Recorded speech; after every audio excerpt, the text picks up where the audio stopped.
वह व्यक्ति और कोई नहीं, वह है हमारा जन्मदाता पिता।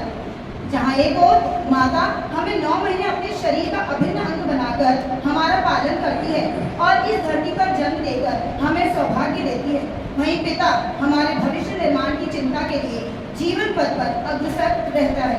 और नाटक शुरू करने से पहले मेरी एक रिक्वेस्ट है आप सभी से, आज किसी के पेरेंट्स, किसी के टीचर, किसी के कुछ ऐसे बन के नहीं, सिर्फ एक अपना बचपना जब आप इसे देखेंगे तो शायद सारी बातें नहीं, लेकिन कुछ ना कुछ मुझे उम्मीद है कि आपको अपने से जुड़ी हुई कोई एक कड़ी नजर आएगी।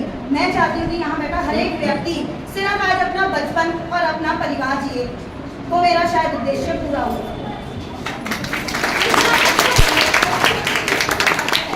तो आइए देखते हैं पहला दृश्य, जहाँ एक व्यक्ति पिता, भाई, पति, बेटे सभी की भूमिका निभा रहा है।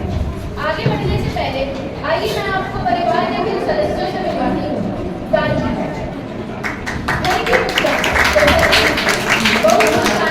तथा बेटों को पुकारती है।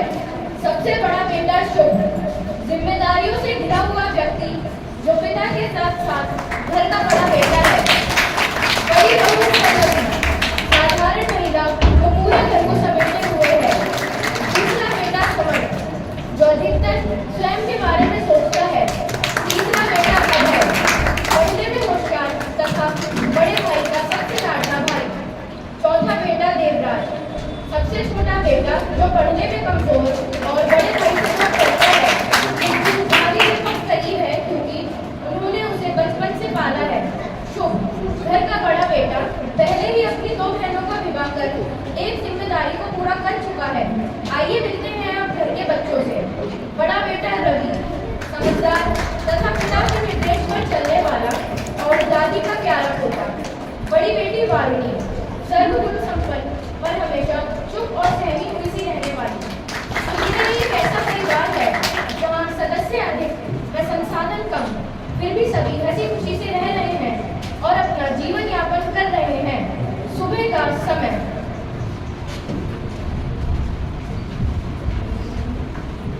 पता नहीं कब तक सोते रहते हैं। तुम लोगों को समय का अंदाजा भी है कि नहीं? और पता है सुबह के कितने बज रहे हैं? जल्दी से स्कूल के लिए तैयार हो।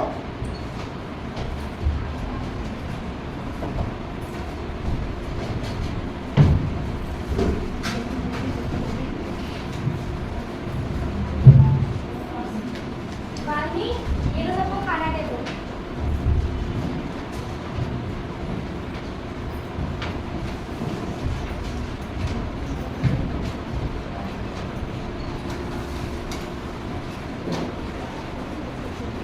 दादी, तुम्हें स्कूल जा रहे हैं। ठीक है बेटा, संभल के जाना। और सुनो, जब तुम लोग स्कूल से आओगे, जब मैं तुमसे सबसे पहाड़ी सुनूंगा और अपना स्कूल का काम याद से पूरा कर देना। जी दादी। अरे वो चाय तो ला दे। बाय माँ जी। अच्छा, मैं भी ऑफिस के लिए निकलता हूँ।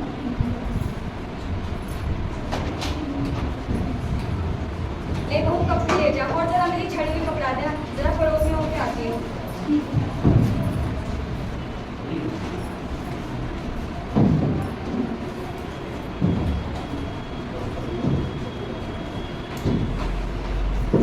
चलो, सारा काम तो हो गया। अब जल्दी से मालूम नानी को आज देना भी तो है। दिन का समय, बच्चे स्कूल से वापस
चलो मैं तुम सबको पहाड़ याद करवाता हूँ। रवि 2 का पहाड़ा सुनाओ। 2 एकम 2, 2 दूनी 4, 2 तिया, 2 तिया। याद नहीं कर खड़े बना सुनाओ। चाचा जी मैं कल पक्का याद कर लूंगा। वहाँ खड़े उतरो। चाचा जी मैं कल पक्का याद कर लूंगा। चाचा जी मैं कल पक्का याद कर लूंगा। कहाँ कपड़ा समझ आप सबको मारते क्यों रहते हैं? इसमें पहाड़े याद करे आप। अरे मार कहाँ रहा है, पढ़ाई तो रहा है। एक तो वो तेरे बेटे को पढ़ा रही है और तो उस पे चढ़े जा रही है। उनको तो कुछ आता नहीं है, मेरे बेटे को डांटती रहती है। देख रहा 2 का पहाड़ा सुनाओ। भाई साहब आपको याद है? मुझे छोड़ो, तुम अपना बताओ।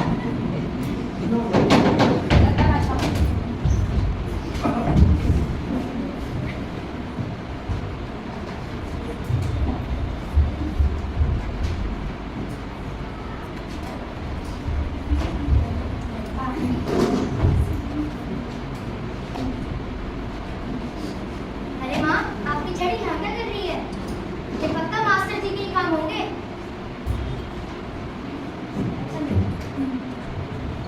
तुम सबको याद हो गया? जी भाई साहब। अभी पता चल जाएगा।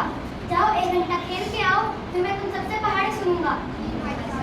चलो मैं अभी बच्चों के साथ थोड़ा सा घूमने आती हूँ।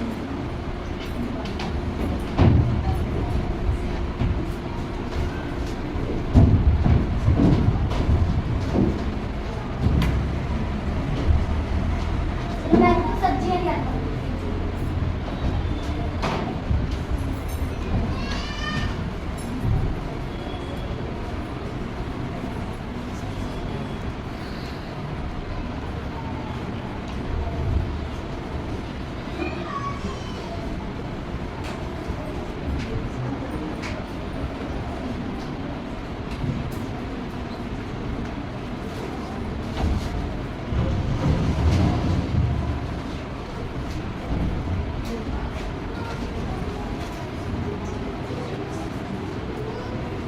चलो खाना तो बन गया, वरना फिर पंखा बंद करना पड़ता और बच्चों को गर्मी लगती।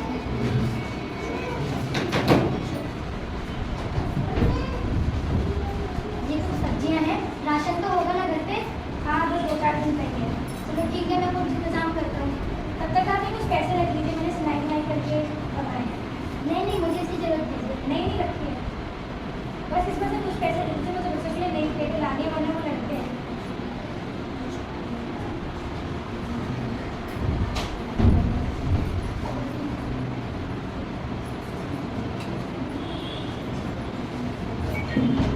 जल्दी से हाथ मुंह धो और पढ़ने बैठो।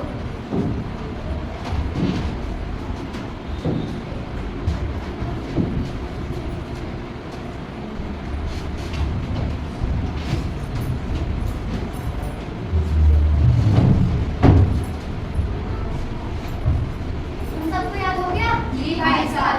रवि 2 का पहाड़ा सुनाओ। 2 एकम 2, 2 दूनी 4, 2 तिया 6, 2 चौके 8, 2 पंजे 10, 2 छक्के 12, 2 सत्ते 14, 2 अट्ठे 16, 2 नम 18, 2 दाम 20।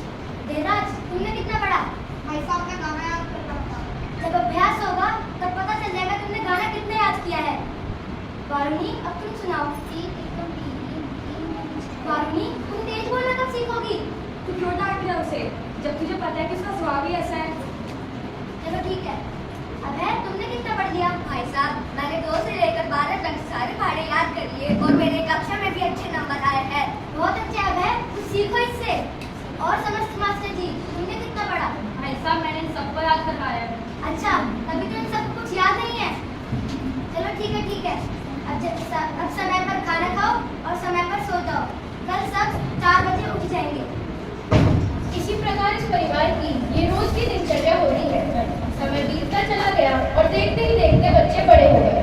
तभी परिवार में कन्या का जन्म होता है, जहाँ एक और पिता और माता इस कन्या के जन्म से अति प्रसन्न है और पिता उसे दुर्गा का नाम देता है, वहीं घर की दादी नाखुश है।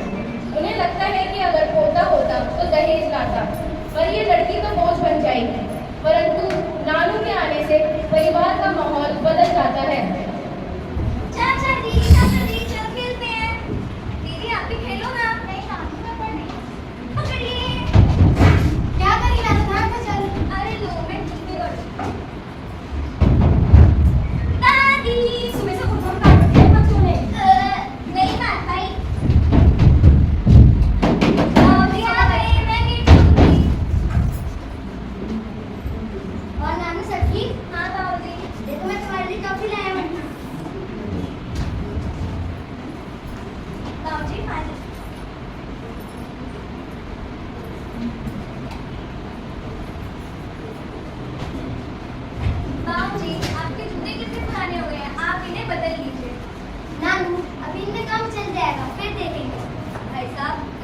किताबें खरीदने के लिए पैसे चाहिए।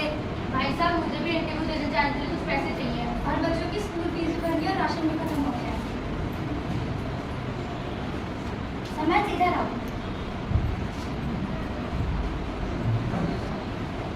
जो तुम्हारे किराए के लिए, अब है इधर आओ। जो तुम्हारी किताबों के लिए, और लो बच्चों की फीस और राशन। अरे मेरी दवाइयाँ भी खत्म हो गई हैं। माँ आपके लिए आज की है? सिर्फ 5 आज की बची हैं। ठीक है, मैं कल कुछ इंतजाम करता हूँ। एक मध्यम वर्गीय परिवार तनख्वाह मिलने वाले दिन ही अमीर होता है, बाकी 29 दिन में कैसे निकालता है, ये एक बड़ा प्रश्न है। खैर दिन बीतते गए, समर्थ, अभय और देवराज बड़े हो गए और नौकरी की तलाश करने लगे। सभी घर में एक साथ बैठे हैं। शिवम, रवि, तुम्हारे तबले का क्या हुआ? पिताजी मैं हर रोज 1 घंटे तबले की प्रैक्टिस कर रहा हूँ।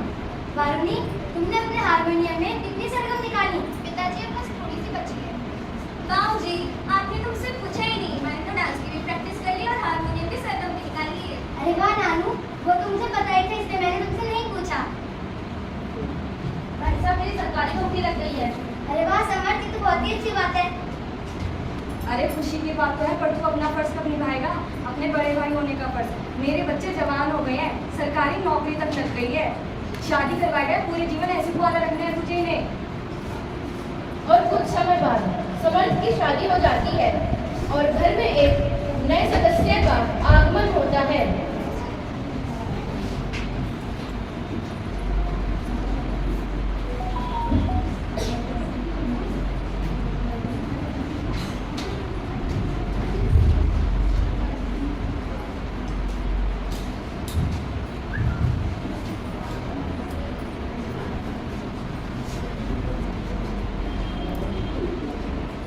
बाबूजी आ गए।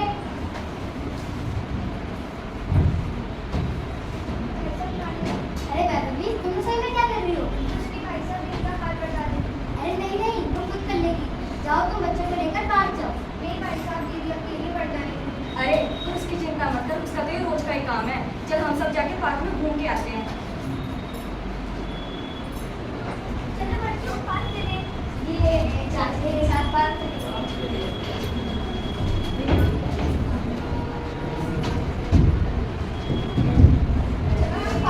नहीं मैं बाबूजी के साथ आऊँ। चलना मजे करेंगे। नहीं चाचा जी, मुझे बाबूजी के साथ ही आना है। देवराज तू इन दोनों को छोड़ ही दे, ये और इसके बाबूजी।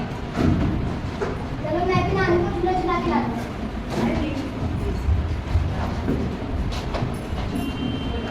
और कुछ समय बाद सभी लोग पार्क से वापस घर आ जाते हैं और साथ में खाना खाते हैं।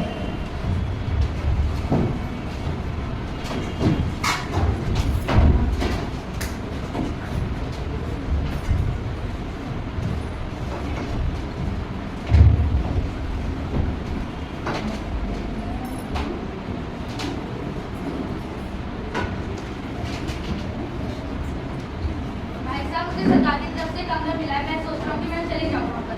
हाँ हाँ समर्थ, क्यों नहीं? पर भाई साहब मैं वहाँ अकेली पड़ जाऊँगी। यहाँ तो बस ही नहीं है। हाँ सही कह रहे वारुणी, तुम कभी कहीं जाओ तो कभी घर को अकेली रह जाएगी। अरे क्या गलत कह रहे हैं, सही तो कह रहा है मेरा बेटा।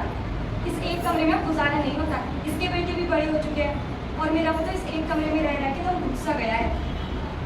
नहीं तो ये कर ले कि 2 कमरों का मकान ले ले। और वैसे भी मैं सोच ही रही थी कि मैं चली जाऊँ, क्योंकि नई नवेली बहू है, बाहर कहीं बाहर जाएगी तो अकेली पड़ जाएगी और फिर इसके साथ तो कोई होगा भी नहीं। आखिरकार वो समय आ ही गया जब इतने बड़े परिवार में से 3 सदस्य अलग हो जाते हैं, समर्थ, वैभवी और दादी।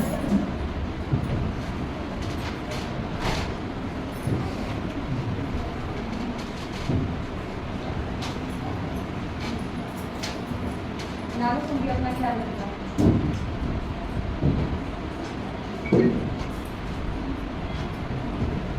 और इसी प्रकार एक दिन धीरे धीरे अभय और देवराज की भी नौकरी लग जाने पर वो अपने अपने अलग घर बसा लेते हैं।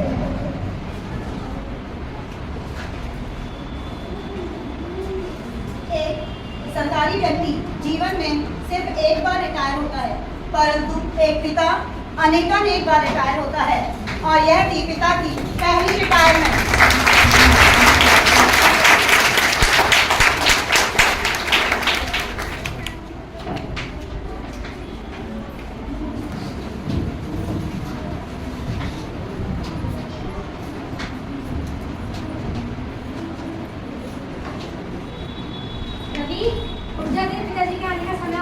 हाँ मामा उठ जाऊंगा। उठ जा वरना तुझे फिर डांट पड़ेगी।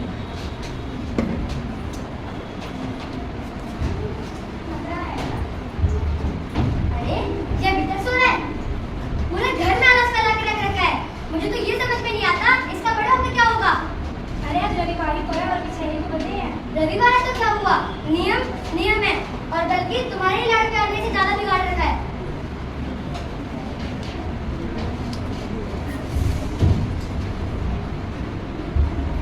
मेरी डांट का तुम सभी को बुरा लगता है, लेकिन तुम खुद सोचो तुम दिन भर का कितना समय इस्तेमाल करते हो। रवि, तुम्हारी नौकरी का क्या हुआ? पिताजी, मैंने इंटरव्यू दिया है, फिलहाल सीए के साथ काम करने जाऊंगा, उसमें कुछ जेब खर्च मिल जाएंगे।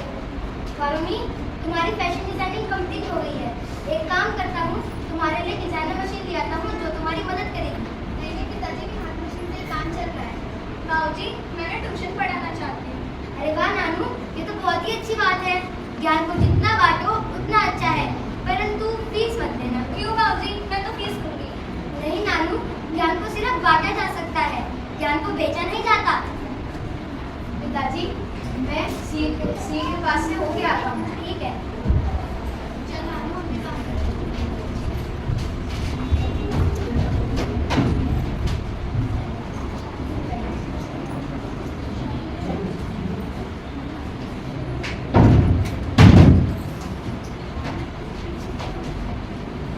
पिताजी, मैं आपके लिए नया चप्पल लाया हूँ।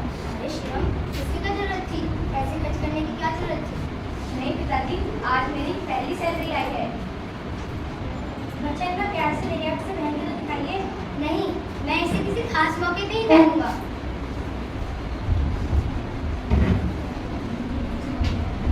परंतु पिताजी के लिए ये एक अमूल्य क्षण था। अब परिस्थितियां बदली और जिस माँ पिता के पास सिर्फ 2 जोड़ी अदल बदल के कपड़े होते थे, आज बच्चे हर एक मौके पर उन्हें खुशियां देने का प्रयास करते हैं। समय बीतता जा रहा है। अब देखते ही देखते बड़ी बेटी पारुनी का विवाह योग्य हो जाता है और जल्दी ही उसका विवाह संपन्न होता है।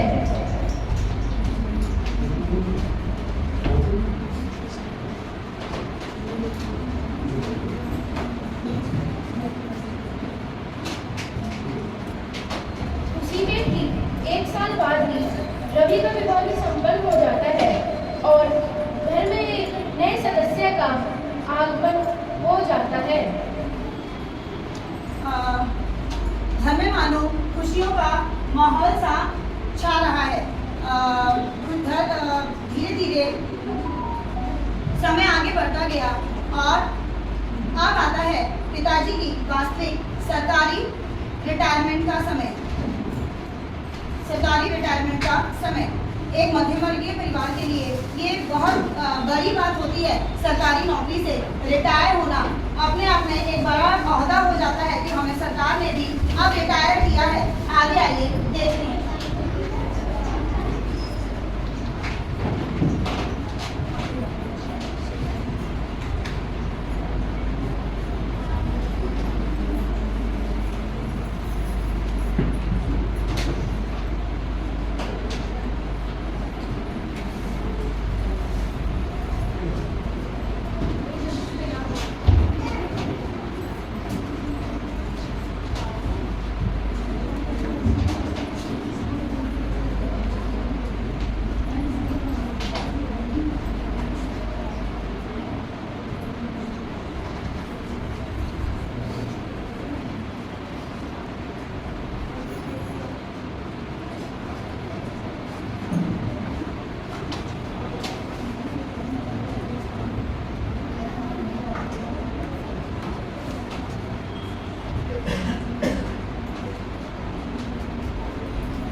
रिटायरमेंट है ना? हाँ, ये रिटायरमेंट क्या होता है? अरे बेटा, 60 साल के बाद हम बूढ़े हो जाते हैं, तब सरकार हमें आराम करने के लिए छुट्टियां दे देती है, बस उसे ही रिटायरमेंट कहते हैं। ठीक है दादाजी।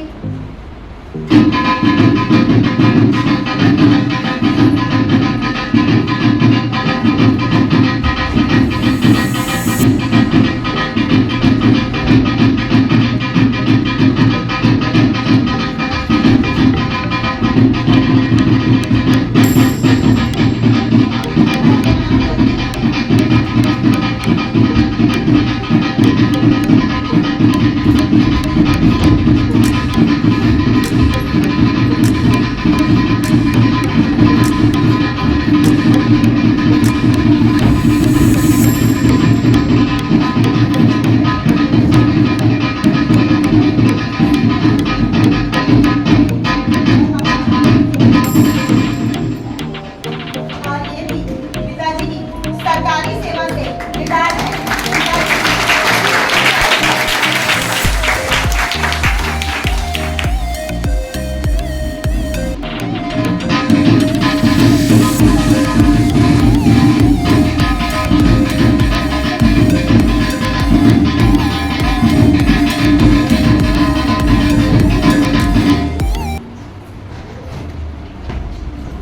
अब देखते हैं आगे। रिटायरमेंट के बाद पिताजी ने अपना एक छोटा सा घरौंदा बनाया। पूरा जीवन किराए के मकान में निकालने के बाद आज पिताजी का मध्यम वर्गीय परिवार का एक सपना पूरा हुआ, अपना एक स्वयं का घर बनाना।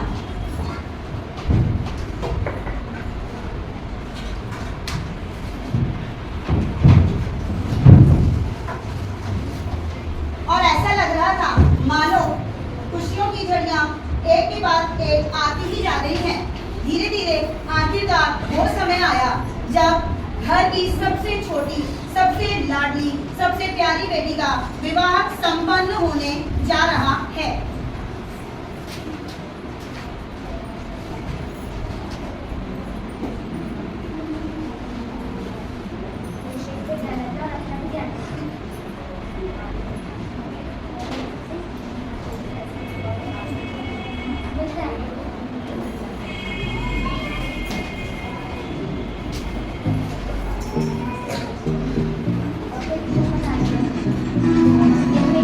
पकड़ के तूने चलना सिखाया था ना, मैंने सोची है पार करा दूं। बाबा मैं तेरी मलिका, टुकड़ा मैं तेरे दिल का, एक बार फिर से दहलीज पार करा दूं। मुड़ के ना देखो दिल भरो, मुड़ के ना देखो दिल भरो,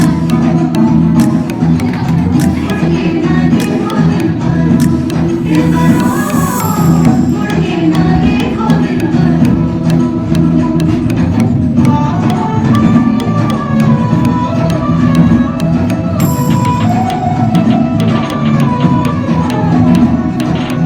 ससुरे जो काटे जाए बेटियां जो ब्याही जाए,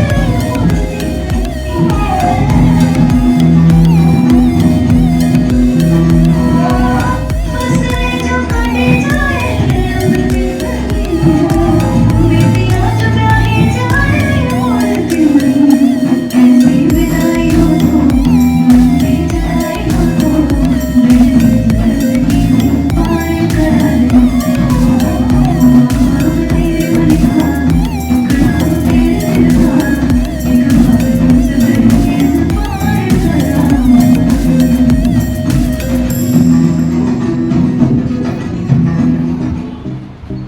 विवाह संपन्न हो जाता है और माता पिता के जीवन में एक और खुशी आती है। लग रहा था कि खुशियों का अंबार सही आ गया है। बड़े बेटे का प्रमोशन हो जाता है। पिताजी मेरा प्रमोशन हो गया है। अरे वाह रवि, ये तो बहुत ही अच्छी बात है। लेकिन पिताजी मेरा प्रमोशन के साथ साथ ट्रांसफर भी हो गया है। रवि, तुम्हारा वहाँ जाना जरूरी है, तुम अपना काम यहाँ से नहीं कर सकते। आप इसे कुछ समझाइए ना। मैं किसी की तरक्की में बाधा नहीं डालता, जिसकी जैसी मर्जी वैसा करे। और वैसे भी अब बच्चे बड़े हो गए हैं, हमने अपनी जिम्मेदारी पूरी कर ली है।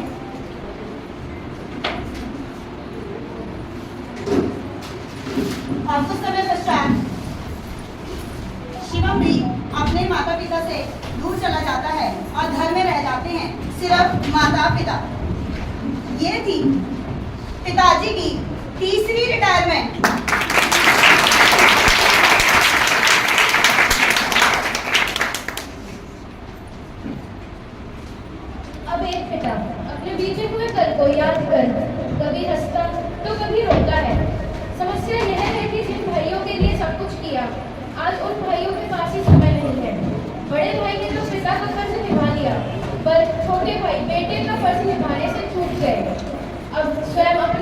बच्चों के पास समय नहीं है। आइए आगे देखते हैं।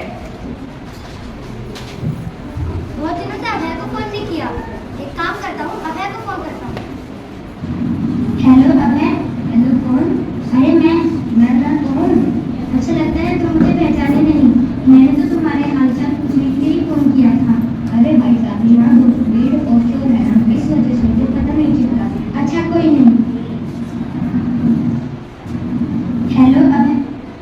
तो ये था पहला आघात। सबसे प्रिय भाई ने ही आज पहचानने से इनकार कर दिया। छुट्टियां नजदीक आ रही थी। आइए देखते हैं अब एक पिता की उत्सुकता जो किसी को भी दिखाई नहीं देती है। बहुत दिनों से बच्चों से बात नहीं करी। एक काम करता हूँ, बच्चों को मिलाता हूँ। हाँ हेलो बाबूजी, नमस्कार। नमस्कार। और कैसे हो तुम? पिताजी मैं बढ़िया हूँ। तुम्हारे छुट्टियों में? हाँ पिताजी, मैं बच्चों को छूट जाऊंगा लेकिन मैं चला जाऊंगा। ठीक है बेटा। हेलो शिवम ने तो कह दिया वो बच्चों को छोड़ जाएगा। एक काम करता हूँ, बारूनी को मिलाता हूँ। हेलो बारूनी, कैसी हो तुम? प्रणाम पिताजी। प्रणाम। मैं अच्छी हूँ, आप बताइए। मैं भी अच्छा हूँ। और सास ससुर कैसे हैं? सास ससुर भी अच्छे हैं। और तुम छुट्टियों में आओगी ना? अभी कुछ पता नहीं है, घर में पूछ कर बताती हूँ। ठीक है बेटा। क्या कहा बारूनी ने? आ रहे हैं ना? अभी वो घर में पूछ के बताएगी। हेलो और दिया पिताजी, कैसी हो तुम? मैं तो मस्त हूँ। मैं तो आपको फोन ही करने वाली थी। अब हमारे लिए किसी के पास समय ही कहाँ है। बाबूजी आप ऐसा क्यों बोल रहे हो? अच्छा चलो ठीक है। और तुम छुट्टियों में आओगी ना? आऊंगी तो जरूर, लेकिन बस एक हफ्ते के लिए, क्योंकि सासू माँ घर में अकेली रह जाएंगी। ठीक है बेटा, सासू माँ का ध्यान रखना। जी बाबूजी। क्या कर सकते, सब आ रहे हैं ना? हाँ कह तो रहे हैं। अब इनके पास इतना भी समय नहीं, कुछ छुट्टी में भी ना आ सके। नहीं नहीं, इनमें उनकी भी गलती नहीं है, क्योंकि उनको भी तो अपना काम करना है। आखिरकार गर्मियों की छुट्टियां आ जाती हैं। बच्चे दादी नानी के घर जाने का प्रोग्राम बनाते हैं और देखिए एक नाना जी और एक दादाजी, नानी और दादी की उत्सुकता, क्योंकि आज सारे ही बच्चे एक साथ घर में आ रहे हैं।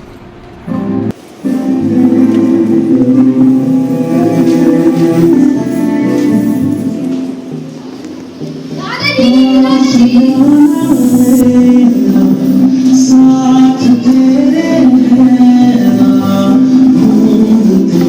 तेरी मुझको भरना, आवारा मेरा हाथ तेरे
कि जब संसाधन कम थे तो परिवार में सदस्य संख्या इतनी थी कि सभी के लिए सोने का भी जुगाड़ करना पड़ता था।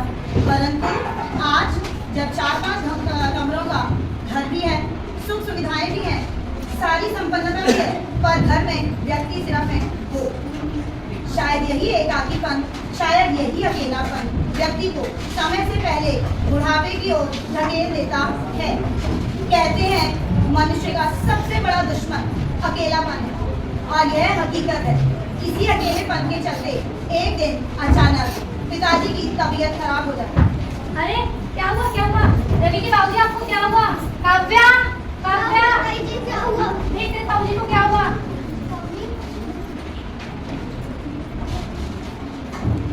अरे ये हाथ में उठाइए, ये पैर जल्द हमें अस्पताल लेके चलते हैं। पता नहीं बैठे बैठे अचानक से गिर गए।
कैसे हुआ?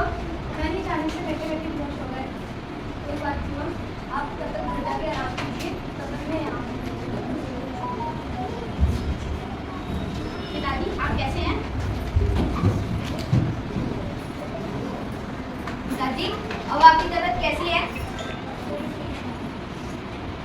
आपको पता है आज बच्चे भी आने वाले हैं। नहीं पिताजी, पिताजी वो आपसे मिलने आ रहे हैं।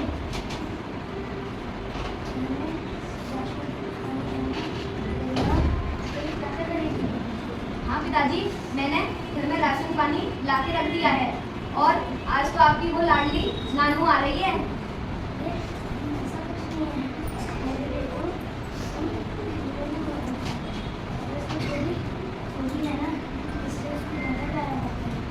पिताजी बस आप ठीक हो जाइए और जल्दी से घर आ जाइए।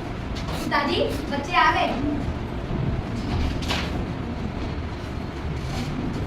पिताजी आपकी तबीयत कैसी है? आप ठीक तो है ना? आपने खाना खाया?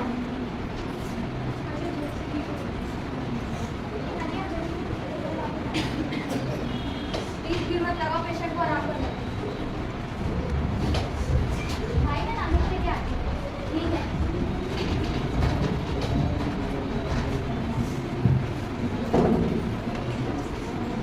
नानू पिताजी से मिलने मुझे ले जाना। चल ना, मुझे डर लगता है। कुछ नहीं होगा, चल। नानू चलो, भाई मुझे डर लग रहा है। नानू चलो और चलो, भाई मुझे डर लग रहा है। नानू चलो। और सुनो, वहाँ जाके रोना धोना नहीं मचाना है। पिताजी नानू आ गई है। और बाबूजी आपकी तबीयत कैसी है? और आपको पता है हमारे सर्टिफिकेट में क्या चल रहा है? नानू तब तक तुम यहाँ हो, तब तक मैं बाहर से उठ के आता हूँ। और अगर पिताजी को प्यास लगे तो सिर्फ 2 घूंट पानी पिलाना। प्लीज।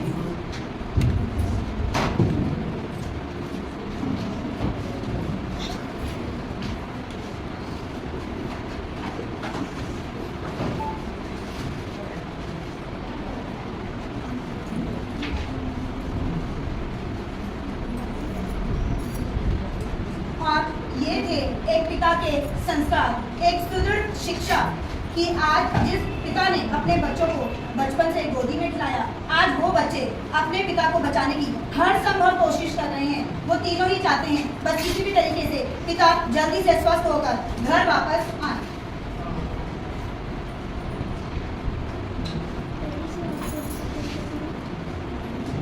अरे परेशान कर दिया उन्होंने, बच्चों इतनी बार पानी ले, बार बार पानी मांग रहे हैं। चाचा जी आप ऐसे कैसे कह सकते हैं? जब उनको प्यास लगती है तो वो पानी मांगी है ना। हाँ मैं कुछ नहीं कर रही, आप सो जाओ। नानू तुमने सुबह से कुछ खाया नहीं है, चलो बाहर जाके कुछ खा के आते हैं। मुझे नहीं जाना। चाचा जी आप भी चलिए।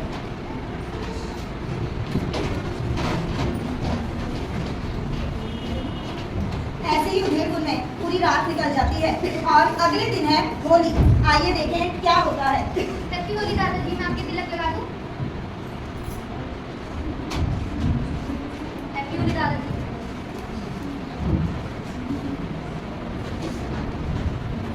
अरे माँ, पिताजी ने तो पहले ही होली खेल ली।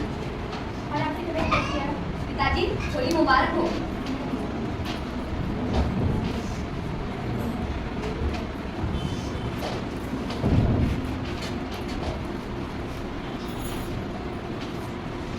अरे अब तो आप बिल्कुल ठीक हो गए हैं। हाथों और पैरों की एक्सरसाइज करेंगे तो और ठीक हो जाएंगे।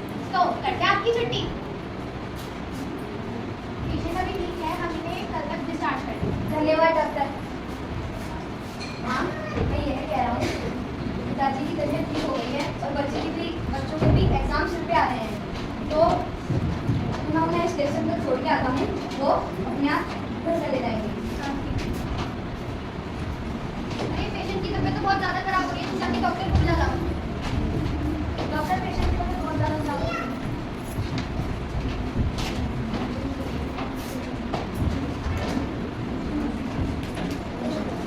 नर्स, पेशेंट की तबीयत ज़्यादा खराब हो गई है, जल्दी से डॉक्टर मैंने सबको बुला दिया।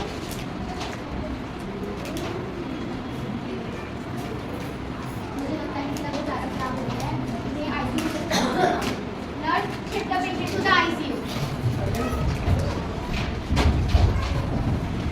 सर आपके पेशेंट को ICU में शिफ्ट करें। हेलो भाई साहब को ICU में शिफ्ट कर दिया गया है, क्योंकि डंडी की कोई बात नहीं है।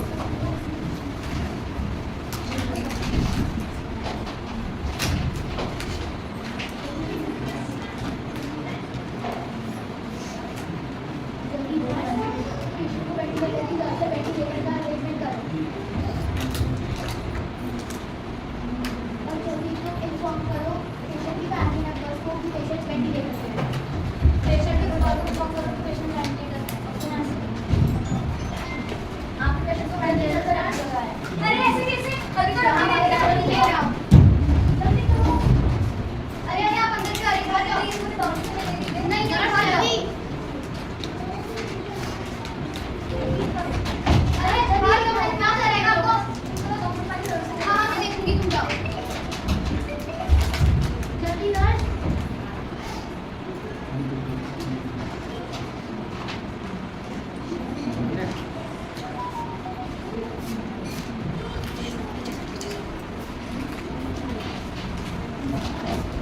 Sorry but please no. क्या? और आप अपनी फॉर्मेलिटी पूरी करके डेड बॉडी को दिखा सकते हैं।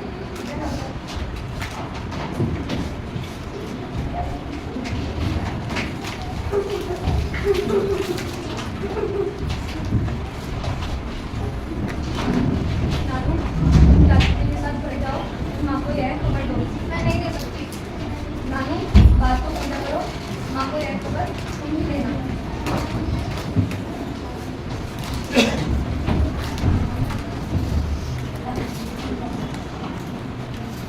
आज दूसरी तरफ अगर हम घर में देखें तो आज माँ बहुत खुश है। माँ इसलिए खुश है क्योंकि माँ को ये पहले ही पता था कि कल बाबूजी छुट्टी होके घर आने वाले हैं। डॉक्टर ने कहा था कि बाबूजी की तबीयत अब बिल्कुल ठीक है और कल वो डिस्चार्ज हो जाएंगे। काफी समय बाद माँ चैन से एक घूंट चाय पीते हुए, क्योंकि माँ को तो पता ही नहीं है कि दूसरी तरफ क्या हो रहा है। अरे तुम लोग यहाँ कैसे? हमारी बस मिस हो गई थी। अच्छा चलो ये तो अच्छा ही हुआ। कल तुम लोग अपने पिताजी से मिलके ही जाना।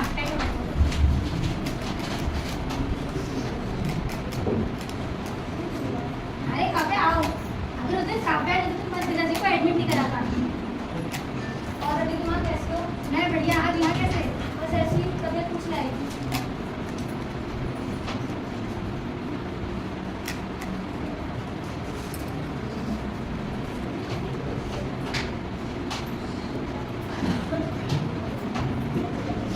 अरे यार वर्तिका, बैठ बैठ।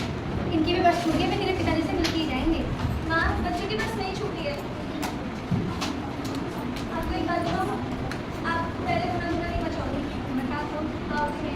क्या कुछ भी बोल रही है? मैं सच कह रही हूँ। माँ, माँ। अरे आने की दीदी। धीरे धीरे माहौल शांत होने लगता है और भीड़ उमड़ने लगती है। जिस लड़की को सबसे ज्यादा इमोशनल माना जाता था और जो पापा को जरा सा भी कुछ होने पर रोना शुरू कर देती थी, आज वह शांत है। आज फिर वो आखिरी बार बोलती है, माँ बाबूजी आ जाओ।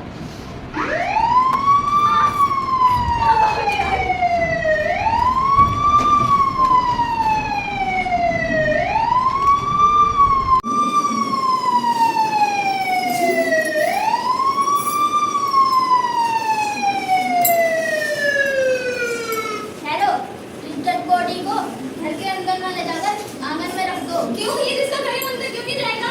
आकर अपना काम करो। बाबूजी अंदर ही जाएंगे।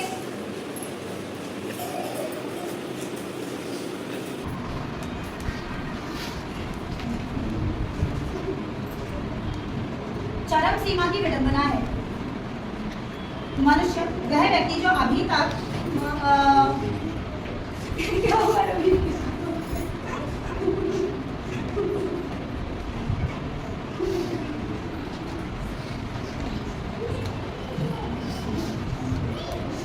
रवि जल्दी कर।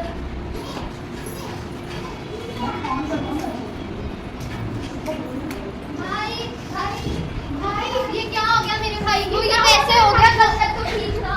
क्या हो गया? भाई, भाई, भाई, कहाँ चला गया तू?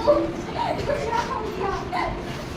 चरम सीमा की विडंबना है मनुष्य की। जो व्यक्ति जब तक उसकी सांसें चल रही थी तब तक किसी का दोस्त, किसी का भाई, किसी का पड़ोसी था, परंतु जैसे ही सांसें थम जाती हैं वैसे ही वह बन जाता है डेड बॉडी, मात्र डेड बॉडी। भाई, आप सभी बस इस इंतजार में है कि जल्दी से डेड बॉडी को उठाया जाए और सब अपने अपने काम पर चलें। यही जीवन की हकीकत है। घर का माहौल बदलता जा रहा है। लोगों को जल्दी है कि डेड बॉडी को उठाया जाए। आखिरकार और घर के लोगों की हालत ये है कि उनकी सांसें थमती जा रही हैं, क्योंकि शायद ये चेहरा आज के बाद देखने को नहीं मिलेगा, ये आवाज आज के बाद सुनने को नहीं मिलेगी, क्योंकि ये इनकी अंतिम आवाज थी और ये इनकी अंतिम विदाई है। देखते हैं सुबह का समय। जल्दी करो, समय निकल जा रहा है। भाभी से जाना है।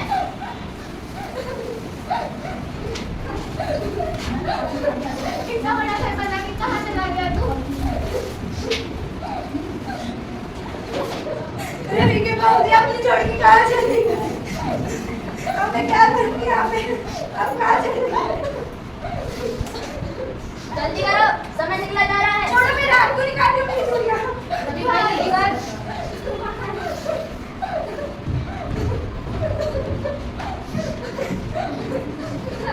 भाई, बाबूजी,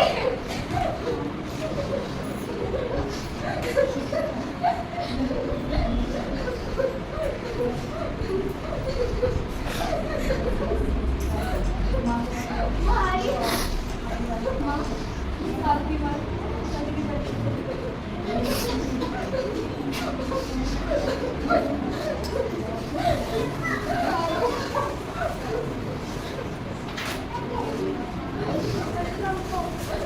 नहीं, हमारे छोटे नहीं जाओगे। नहीं।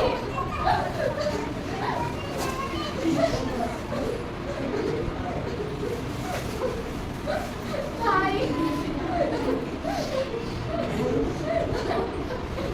चलो चलो, छोटा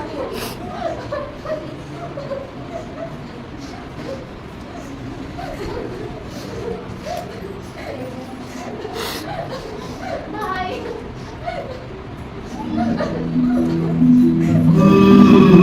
चिट्ठी न कोई संदेश जब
ये थी पिताजी की सारी ही सेवाओं से मुक्ति और ये थी पिताजी की अंतिम रिटायरमेंट।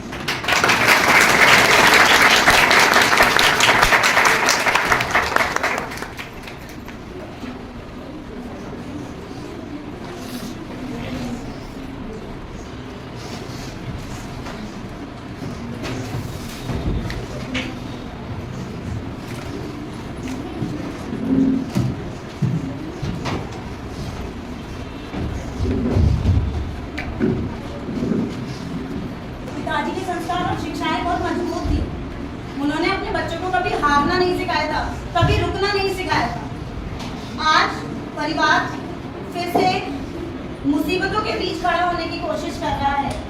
बड़ा भाई पिता का स्थान ले लेता है और माता हमेशा की ही तरह मजबूत बनकर अपने बच्चों को एकजुट करती है और फिर जीवन में आगे बढ़ने की प्रेरणा देती है, क्योंकि इस परिवार को आज भी अपने बाबूजी के कहे हुए वो कुछ शब्द कानों में गूंजते हैं और हमेशा याद आते हैं।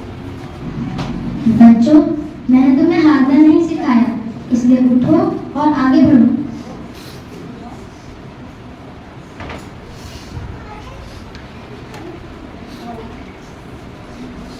नानू अपने पिताजी की छोटी छोटी यादों को समेट के अपने साथ ले जाती है, जो हमेशा उसके साथ रहेगी जब तक शायद वो है, और अपने जीवन को नई दिशा में अग्रसर करती है।